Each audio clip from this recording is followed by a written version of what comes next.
Welcome সবাইকে ভীষণ WBCS এ। WBCS 2024 কে লক্ষ্য রেখে আমরা জেনারেল স্টাডিজের ওপর যে high level MCQ series start করেছি, তার আজকে সেট 13 করব। প্রত্যেকটা সেটে আমরা 25টা করে কোশ্চেন রাখছি এবং এক একটা ভিডিও থেকে তোমরা 60 থেকে 70টা ইম্পর্টেন্ট ইনফরমেশন পেয়ে যাবে, কারণ প্রত্যেকটা কোশ্চেনকে আমরা ডিটেলসে অ্যানালিসিস করছি। এই ভিডিওতে যে এক্সট্রা ইনফরমেশন গুলো বলবো, তোমরা সেটা একটা এক্সট্রা নোটবুকে লিখে রাখতে পারো, অথবা তোমরা যেটা করতে পারো, এই ক্লাসের পিডিএফ তোমরা ডাউনলোড করে নিতে পারো। এই ক্লাসের পিডিএফটা ডাউনলোড করার জন্য তোমাদেরকে কি করতে হবে, এই ভিডিও ডেসক্রিপশনে একটা অ্যাপের লিংক দেওয়া থাকবে, ভীষণ কম্পিটিটিভ এক্সাম অ্যাপ। এই অ্যাপটা তোমাদেরকে ডাউনলোড করতে হবে। এই অ্যাপটা ডাউনলোড করলে তোমরা একটা সেকশন পাবে ডাব্লিউবিপিএসসি, তার আন্ডারে একটা সেকশন থাকবে ডাব্লিউবিসিএস, সেখান থেকে এই ক্লাসের পিডিএফ তোমরা ডাউনলোড করতে পারবে। তো আজকে আমরা করব সেট 13। প্রত্যেকটা সেটে আমরা কি করছি, অ্যানসিয়েন্ট মিডিয়েভাল থেকে 5টি কোশ্চেন, ইন্ডিয়ান ন্যাশনাল মুভমেন্ট থেকে 10টা কোশ্চেন, এবং ইন্ডিয়ান জিওগ্রাফি থেকে 5টা এবং ইন্ডিয়ান পলিটি থেকে 5টা, টোটাল প্রত্যেকটা সেটে 25টা করে কোশ্চেন রাখছি। অ্যাকচুয়ালি হয়েছেটা কি, এই ভিডিওটা আমি যখন প্রথমবারে রেকর্ড করি, রেকর্ড করার পরে আমি দেখলাম যে ভিডিও রেকর্ডিংটা হয়নি। তো আমি অ্যাকচুয়ালি সবই আগে থেকে ভিডিওটা যখন পড়াচ্ছিলাম, তখন আমি তার সাথে সাথে অ্যান্সার গুলো লিখছিলাম। সেই জন্য এখন সেকেন্ড টাইম বানাচ্ছি। তাই তোমরা প্রত্যেকটা কোশ্চেন যখন ডিসকাশন করবো, দেখবে আগে থেকে অ্যান্সার গুলো লেখা আছে। ঠিক আছে? তো তোমরা কি করবে, তোমরা কোশ্চেনটা পরে নিজেরা একবার অ্যান্সার করার চেষ্টা করবে। যদি এখানে আগে থেকে মার্কিং করা আছে, কারণ এটা আমি সেকেন্ড টাইম শুট করছি, আগে থেকে সব লেখা হয়ে গেছে আমার। তো এই ব্যাপারটা একটু দেখে নিও। তোমরা হয়তো ভাববে আগে থেকে কেন লেখা আছে, আগে থেকে এই কারণে লেখা আছে কারণ এটা আমি আগে একবার শুট করছিলাম। ভিডিওটা শুট করার তখন ভিডিওতে একটু প্রবলেম হয়ে গেছিল, এটা সেকেন্ড টাইম করছি, সেই জন্য সবকিছু আগে থেকে লেখা আছে। দেখো, প্রথম প্রশ্ন করেছে ইকতা সিস্টেম থেকে। দিল্লি সুলতানের পিরিয়ডে ইকতা সিস্টেম আমরা জানি। আচ্ছা, ইকতা সিস্টেম কে স্টার্ট করেছিল? দেখো, লেখা আছে যে ইলতুৎমিশ স্টার্ট করেছিল। ইকতা সিস্টেম স্টার্ট করেছিল হচ্ছে ইলতুৎমিশ। এবার ইকতা সিস্টেম সম্পর্কে 4টে স্টেটমেন্ট দিয়েছে। এই 4টে স্টেটমেন্টের মধ্যে 3টে কারেক্ট স্টেটমেন্ট, একটা ইনকারেক্ট স্টেটমেন্ট। দেখো, প্রথম স্টেটমেন্টটা বলছে iqta was a revenue collection system. অবশ্যই ইকতা একটা রেভিনিউ কালেকশন সিস্টেম ছিল, ল্যান্ড ট্যাক্স কালেক্ট করা হতো ইকতা সিস্টেমে। ঠিক আছে? Siyasatnama was the source of information of iqta system. Iqta system সম্পর্কে ইনফরমেশন কোথায় জানা যায়? সিয়াসাতনামাতে লেখা আছে। সিয়াসাতনামাতে ইকতা সিস্টেম সম্পর্কে ইনফরমেশন আমরা জানতে পারি। আচ্ছা, মুক্তি ওয়াজ সাপোর্ট, অপশন ডি দেখো, এবার muqti was supported to maintain troops out of the revenue collected from iqta. এটাও কারেক্ট স্টেটমেন্ট। তাহলে ইনকারেক্ট কোনটা? সি, অপশন সি হচ্ছে ইনকারেক্ট। কি বলছে? Revenue from iqta was directly deposited in sultan's account. Iqta থেকে যে রেভিনিউ কালেক্ট করা হতো, সেটা নাকি সুলতানের অ্যাকাউন্টে ডাইরেক্টলি ডিপোজিট করা হতো। এটা ভুল স্টেটমেন্ট, কারণ ইকতা থেকে যে রেভিনিউটা কালেক্ট করা হতো, সেটা কে কালেক্ট করতো? মুক্তি এবং ওয়ালি। এরা কালেক্ট করে নিজেদের এক্সপেন্সের জন্য, ট্রুপস মেনটেন্যান্সের জন্য, নিজেদের এক্সপেন্সের জন্য কিছুটা সরিয়ে রাখতো এবং বাকিটা সেন্টারে পাঠাতো। তার মানে ডাইরেক্টলি সুলতানের অ্যাকাউন্টে যেত না। তাহলে ইকতা স্টেটমেন্ট সম্পর্কে কোনটা নট এ ক্যারেক্টারিস্টিক জিজ্ঞেস করেছে, অ্যান্সার হয়ে যাবে এখানে অপশন সি। চলো এবার দেখি নেক্সট কোয়েশ্চেন। দেখো, during sultanate period Diwan i Amir Kohi was related with which of the following. Sultanate period থেকে আরেকটা কোশ্চেন করেছে, বলেছে দিওয়ান ই আমির কোহি এটা কিসের সাথে রিলেটেড? তো দিওয়ান ই আমির কোহি, এটা হচ্ছে 4টে option, army, revenue, agriculture, entertainment. এর মধ্যে যেটার সঙ্গে অ্যাসোসিয়েটেড দিওয়ান ই আমির কোহি, সেটা হচ্ছে এগ্রিকালচার, ডিপার্টমেন্ট অফ এগ্রিকালচার। এটা কে স্টার্ট করেছিল? এটা হচ্ছে মোহাম্মদ বিন তুগলক স্টার্ট করেছিল। আচ্ছা, এই যে আমির কোহি, এটার উদ্দেশ্য কি ছিল? এটার মেন উদ্দেশ্য ছিল যে গঙ্গা যমুনা ডোয়াবে কাল্টিভেশনের মানটাকে আরো উন্নত করা। এটা একটা উদ্দেশ্য ছিল।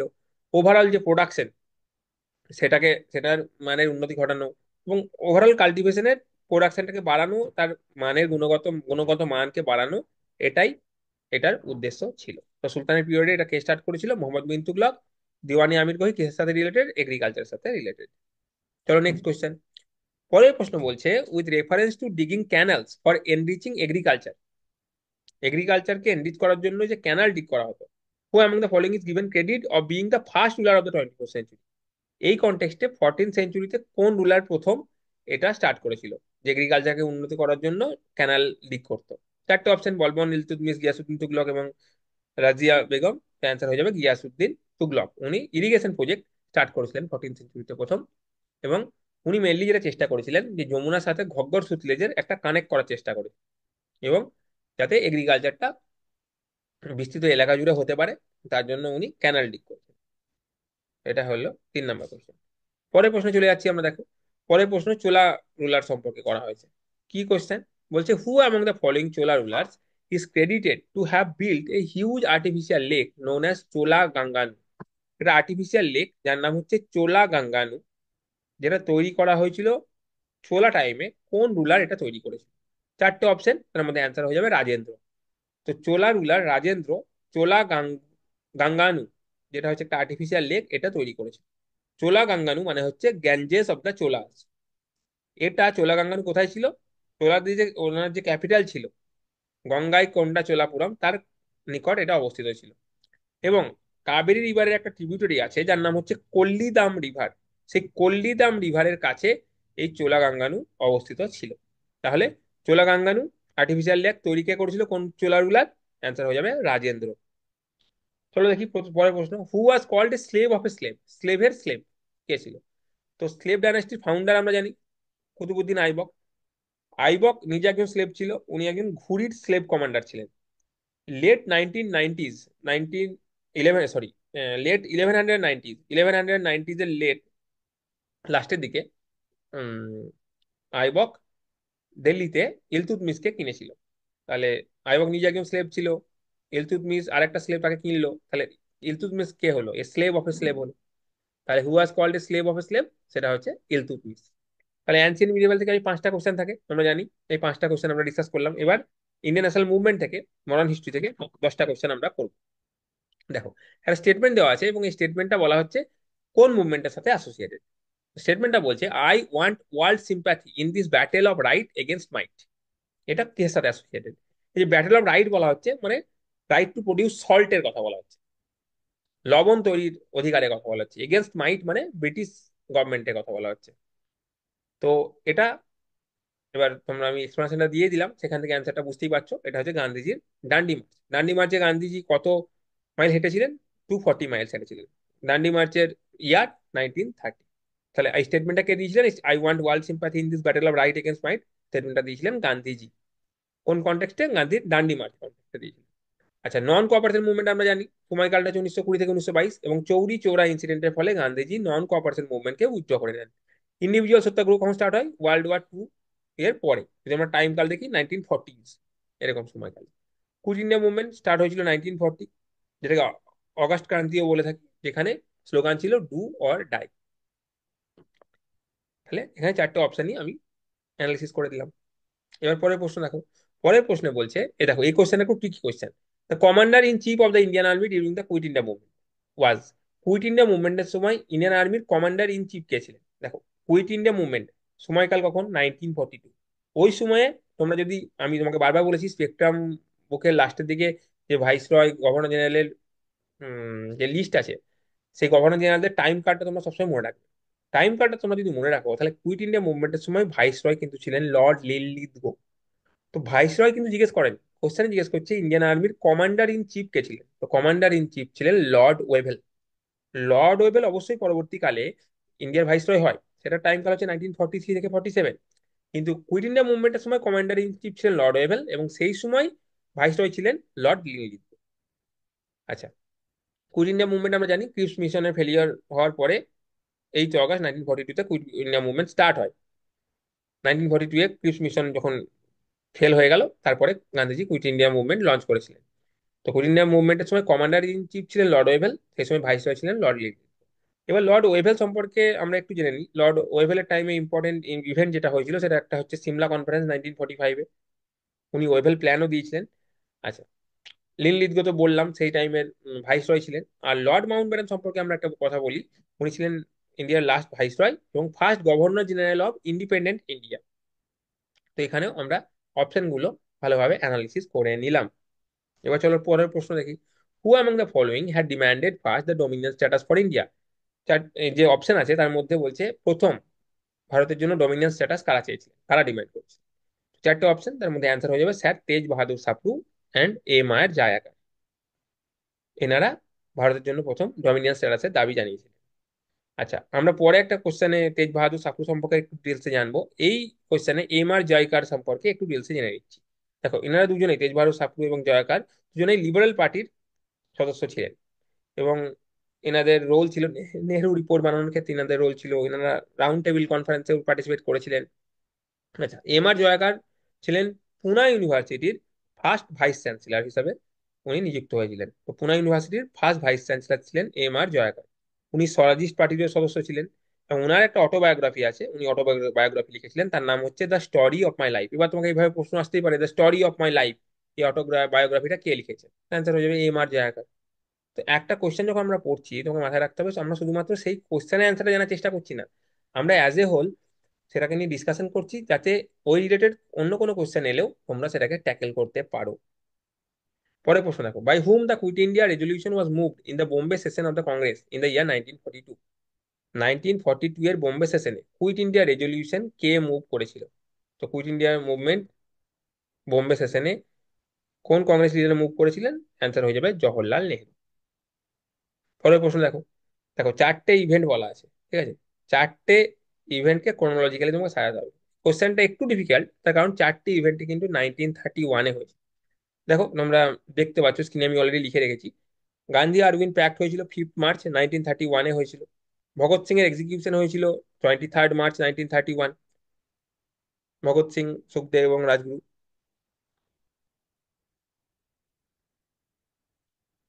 23 মার্চ 1931-এ হয়েছিল। Karachi session of Indian national Congress, এটা 29 মার্চ 1931-এ হয়েছিল। যার প্রেসিডেন্ট কে ছিলেন? সর্দার বল্লভভাই প্যাটেল। আর সেকেন্ড রাউন্ড টেবিল কনফারেন্স তার কিছু মাস পরে হয়েছিল, 17 সেপ্টেম্বর 1931। আর যদি ক্রোনোলজিক্যালি সাজাই, অপশন অ্যান্সার হয়ে যাবে সি, 4, 3, 2, 1। ঠিক আছে, পরের প্রশ্ন দেখো, who among the following has pleaded on the side of Indian national army officers in the red fort trial? Red fort ট্রায়ালে ইন্ডিয়ান ন্যাশনাল আর্মি অফিসারদের হয়ে সওয়াল কে করেছে? চারটে অপশন আছে, এখানে অ্যান্সার হয়ে যাবে স্যার তেজ বাহাদুর সাপ্রু। দেখো, ইন্ডিয়ান ন্যাশনাল আর্মি অফিসারদেরকে যে যে অফেন্সের জন্য বুক করা হয়েছিল, চার্জ করা হয়েছিল, সেটা একটা ছিল treason, torture, murder, abetment to murder, এই সমস্ত চার্জে ওনাদেরকে ট্রায়াল করা হচ্ছে। আচ্ছা, আর যারা যারা ছিলেন ট্রায়ালে, ওনাদের হয়ে যারা সওয়াল করেছিলেন, তাদের মধ্যে আমরা বলতে পারি শাহনওয়াজ খান ছিলেন, কুরুবক্স সিং ধিলন ছিলেন, প্রেম সেহগাল ছিলেন, এছাড়াও কলোনেল ভার্মা ছিলেন, এনারা ছিলেন। আচ্ছা, এবার একটু স্যার তেজ বাহাদুর সাপ্রু সম্পর্কে জেনে নিই। দেখো, স্যার আমরা বলছি তার কারণ ওনাকে 1922 সালে নাইটহুড উপাধি দেওয়া হয়েছিল, তারপর থেকে আমরা ওনাকে স্যার বলি। এবং উনি খুব ভালো মিডিয়েটার ছিলেন। যেমন গান্ধী আরউইন প্যাক্টের উনি মিডিয়েটার ছিলেন। গান্ধীজি এবং আম্বেদকরের মধ্যে সেপার ইলেক্টোরেট নিয়ে যে বিতর্ক হয় এবং যার ফলে পুনা প্যাক্ট হয় পরবর্তীকালে, সেক্ষেত্রে উনি মিডিয়েটরের কাজ করেছেন। উনি প্রিভি কাউন্সিলের মেম্বার ছিলেন 1934-এ। তো তাছাড়াও আমরা আগে দেখলাম উনি রাউন্ড টেবিল কনফারেন্সে টেক পার্ট করেছিলেন। হ্যাঁ, এবং লিবারেল পার্টির সদস্য ছিলেন উনি। এবং উনি Indian council of world affairs 1943-তে উনি বানিয়েছিলেন Indian council of world affairs, যার তিনি প্রেসিডেন্ট হিসেবে কাজ করেছেন আপ টু 1949 অবধি। উনি এই Indian council of world affairs, যেটা তিনি বানিয়েছিলেন 1943-তে, সেটা তিনি 1949 অবধি তার প্রেসিডেন্ট হিসেবে কাজ করেছেন। তাহলে এই কোশ্চেনে আমরা তেজ বাহাদুর সাপ্রু সম্পর্কে অনেক কিছু তথ্য কিন্তু জেনে নিলাম। পরের প্রশ্ন দেখো। পরের প্রশ্ন বলছে, after the arrest of Gandhiji during salt সত্যাগ্রহের সময় গান্ধীজি অ্যারেস্টেড পরে, who took his place as the leader of the movement? মুভমেন্টের লিডার হিসাবে কে টেক কে চার্জ, কে পরবর্তী লিডার হন মুভমেন্টের? গান্ধীজি যখন অ্যারেস্ট হয়ে যান তারপরে, তো গান্ধীজি কাকে লিডার বানিয়ে যান তারপরে? অ্যান্সার হয়ে যাবে আব্বাস তায়াবজি। মে 1930-তে গান্ধীজিকে অ্যারেস্ট করানো হয়, তারপরে পরবর্তীকালে আব্বাস তায়াবজিকে অ্যারেস্ট করে নেওয়া হয়। বাট গান্ধীজির পরে মুভমেন্টটাকে কে লিড করছিলেন? আব্বাস তায়াবজি। তো শ্রদ্ধাবশত গান্ধীজি এবং তার কলিগরা আব্বাস তায়াবজিকে grand old man of Gujarat বলে অভিহিত করতেন। পরের প্রশ্ন দেখো। পরের প্রশ্ন বলছে, the Muslim League annual session which gave effect to Jinnah's two nation theory was held in? Muslim লীগের কোন অ্যানুয়াল সেশনে জিন্নাহ টু নেশন থিওরিকে অ্যাকসেপ্ট করা হয়েছিল? সেটা হচ্ছে তোমার লাহোর সেশনে, যেটা মার্চ 24 1940-তে হয়েছিল। তাহলে মার্চ 24 1940-তে মুসলিম লীগের কোন সেশন হয়েছিল? লাহোর সেশন, যেখানে জিন্নার টু নেশন থিওরিকে অ্যাকসেপ্ট করা হয়েছিল। পরের প্রশ্ন দেখো, হু of the following was the president of Indian national Congress for consecutive 6 years?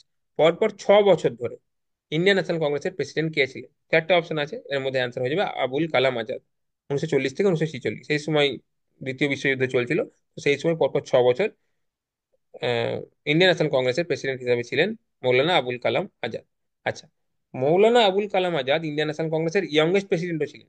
35 বছর বয়সে উনি ইন্ডিয়ান ন্যাশনাল কংগ্রেসের প্রেসিডেন্ট হন 1923-এর একটা কংগ্রেস সেশনে। তো তখন উনি ইয়ংগেস্ট কংগ্রেস প্রেসিডেন্ট ছিলেন। আচ্ছা, মৌলানা আবুল কালাম আজাদ সম্পর্কে যদি আর আমরা জানার চেষ্টা করি, উনি ভারতবর্ষের প্রথম এডুকেশন মিনিস্টার ছিলেন ইন্ডিপেন্ডেন্ট ইন্ডিয়ার। এবং ওনার আমলেই 1953-তে ইউনিভার্সিটি গ্রান্টস কমিশন তৈরি হয়। পরবর্তীকালে উনি মারা যাওয়ার পরে মরণোত্তর ওনাকে ভারতরত্ন দেওয়া হয় 1992-তে। চলো পরে প্রশ্ন।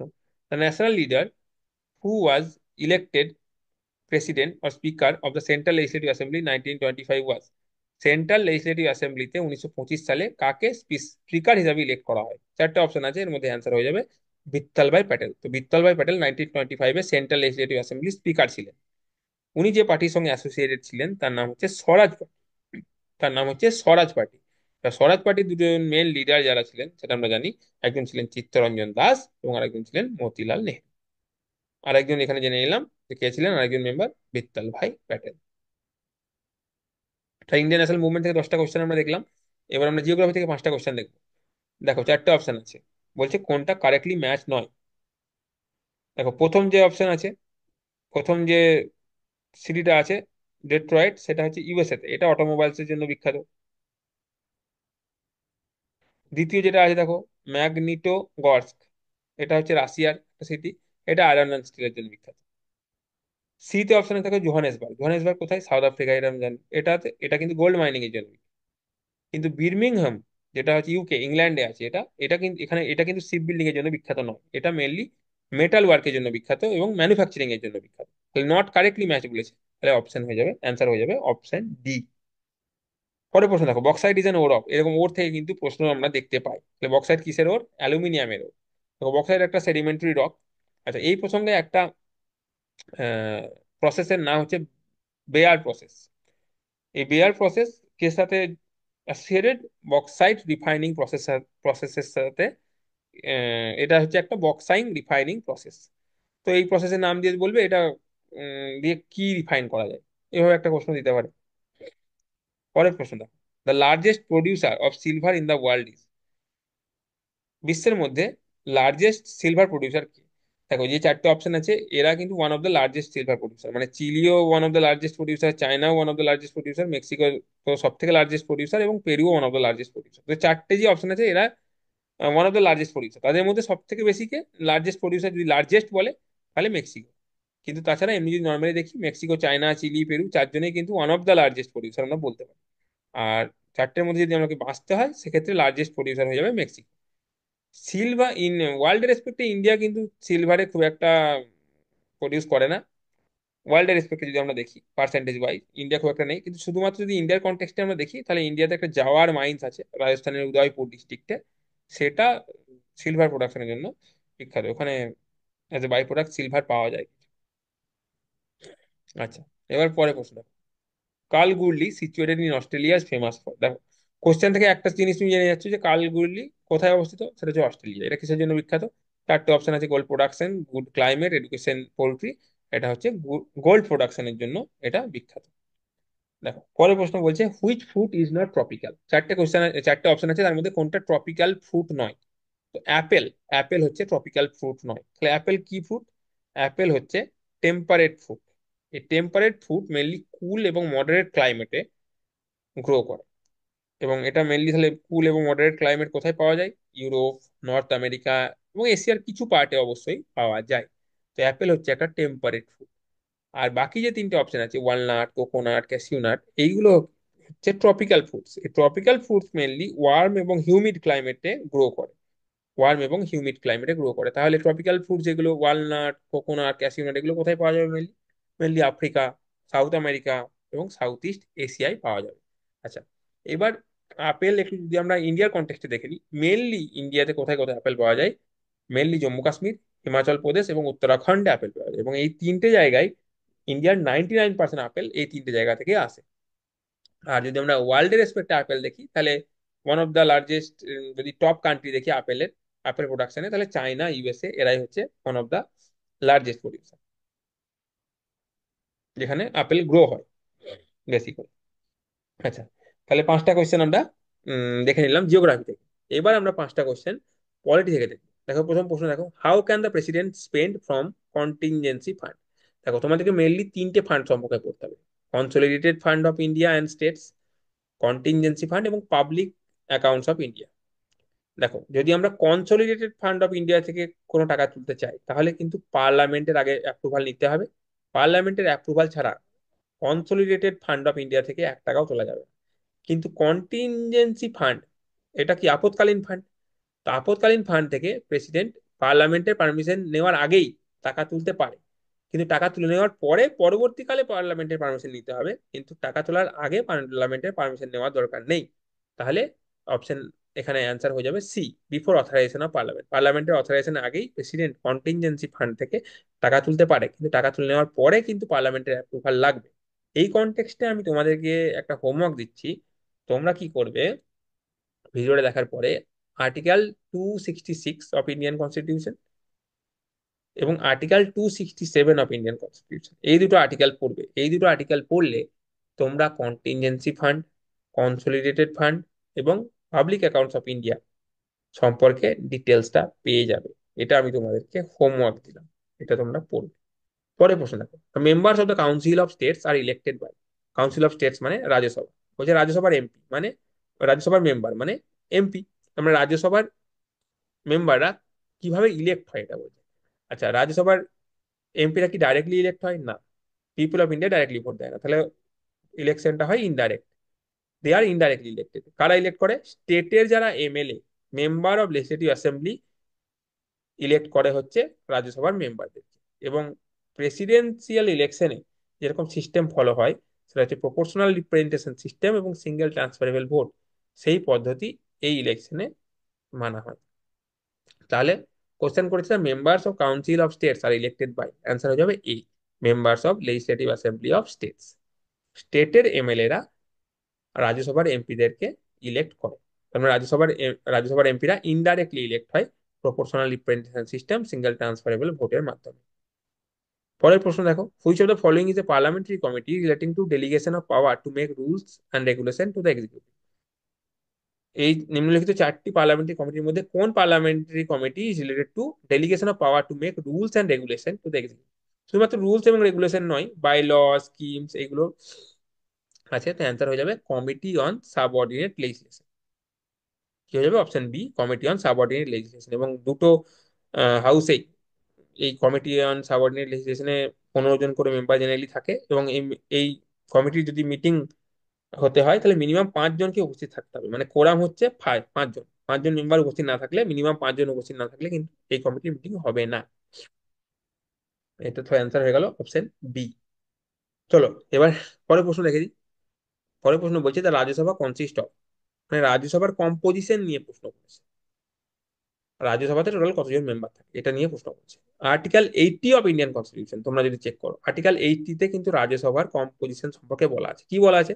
আর্টিকেল 80-তে বলা আছে কি টোটাল 238 জন মেম্বার ইলেক্ট হয়ে আসবে কোথা থেকে? স্টেট এবং ইউনিয়ন টেরিটরি। ইউনিয়ন টেরিটরি এবং স্টেট থেকে 238 জন মেম্বার ইলেক্ট হবে, এবং 12 জন মেম্বারকে প্রেসিডেন্ট নমিনেট করবে। এবং প্রেসিডেন্ট যে 12 জনকে নমিনেট করবে, সেগুলো কোন ক্যাটাগরি থেকে নমিনেট করবে? আর্ট, সায়েন্স, লিটারেচার এবং সোশ্যাল সার্ভিস, এই ক্যাটাগরি থেকে প্রেসিডেন্ট 12 জন মেম্বারকে রাজ্যসভাতে নমিনেট করবে। বাকি 238 জন মেম্বার ইলেক্ট হয়ে আসবে কোথা থেকে? স্টেট থেকে এবং ইউনিয়ন থেকে। 238 + 12 টোটাল কতদিন হলো? 250 জন।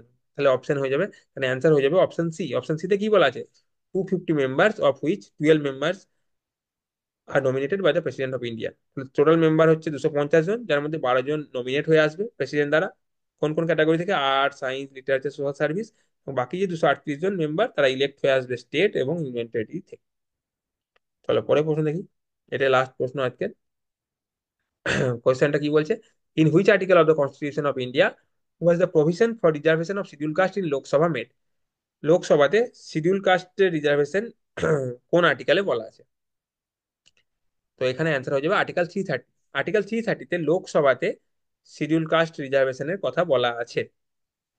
আর আর্টিকেল 332-এ স্টেট লেজিসলেটিভ অ্যাসেম্বলিতে শিডিউল কাস্ট রিজার্ভেশনের কথা বলা আছে।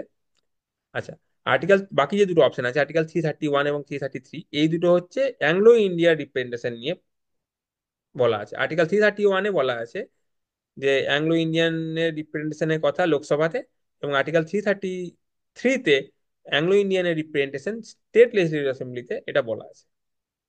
কিন্তু আমরা জানি recently 104th constitutional amendment act pass করা হয়েছে। যে 104th কনস্টিটিউশনাল অ্যামেন্ডমেন্ট অ্যাক্টের ফলে কি হয়েছে, অ্যাংলো ইন্ডিয়ার যে রিপ্রেজেন্টেশন আগে প্রোভাইড করা হতো সেটাকে ডিসকন্টিনিউ করে দেওয়া হয়েছে। মানে এখন থেকে আর লোকসভাতে বা স্টেট লেজিসলেটিভ অ্যাসেম্বলিতে প্রেসিডেন্ট কোনো অ্যাংলো ইন্ডিয়ানকে নমিনেট করবে না। তার মানে অ্যাংলো ইন্ডিয়ানের নমিনেশনের ব্যাপারটা ডিসকন্টিনিউ করা হয়েছে, কিন্তু লোকসভাতে শিডিউল কাস্টের রিজার্ভেশন এবং স্টেট লেজিসলেটিভ অ্যাসেম্বলিতে শিডিউল কাস্ট সিটের যে রিজার্ভেশন আছে সেটাকে পরবর্তী আরো 10 বছরের জন্য এক্সটেন্ড করা হয়েছে। সেটাকে এক্সটেন্ড করা হয়েছে, কিন্তু মনে রাখতে হবে যে অ্যাংলো ইন্ডিয়ানের যে নমিনেশন আগে দেওয়া হতো, লোকসভাতে দেওয়া হতো আন্ডার আর্টিকেল 331 এবং বিধানসভাতে দেওয়া হতো আন্ডার আর্টিকেল 333, সেটা কিন্তু ডিসকন্টিনিউ করে দেওয়া হয়েছে। তাহলে আর্টিকেল 330 আর 332 এই দুটো হচ্ছে শিডিউল কাস্ট রিজার্ভেশনের কথা বলে। আর্টিকেল 330 লোকসভাতে কথা বলে এবং আর্টিকেল 332 স্টেট লেজিসলেটিভ অ্যাসেম্বলিতে কথা বলে। ঠিক আছে, তাহলে এই ছিল টোটাল 25টা প্রশ্ন। এই 25টা কোশ্চেনের মধ্যে তোমরা কে কত মার্কস স্কোর করলে তোমরা বলে জানাবে আমাকে। Thank you for watching the video.